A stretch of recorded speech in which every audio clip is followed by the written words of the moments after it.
In today's video, I'm going to teach you how to connect Slack to Miro. Whether you're collaborating on a team project or managing a creative brainstorming session, integrating Slack with Miro can significantly streamline communication and boost productivity. So let's get started.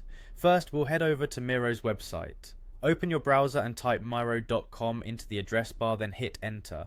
This will take you to Miro's homepage where you can easily manage all your boards and projects. Now locate the login button, usually found at the top right corner of the page, and click on it. You will then land on the login page.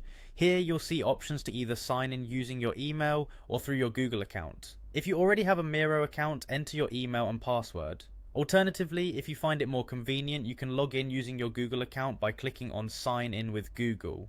For this tutorial, let's proceed by clicking Continue with Email.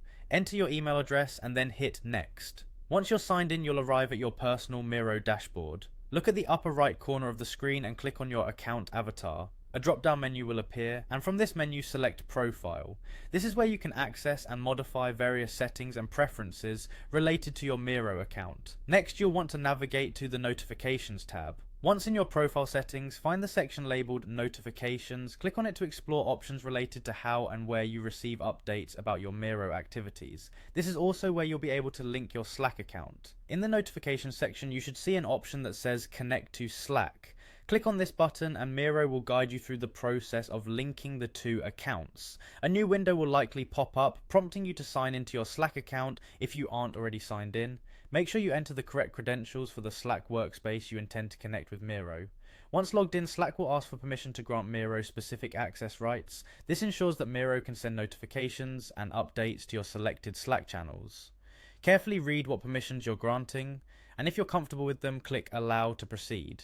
By doing so, you're authorizing Miro to interact with your Slack workspace. You'll need to approve these permissions one more time for final confirmation. Miro might ask you to allow it to post in Slack on your behalf again.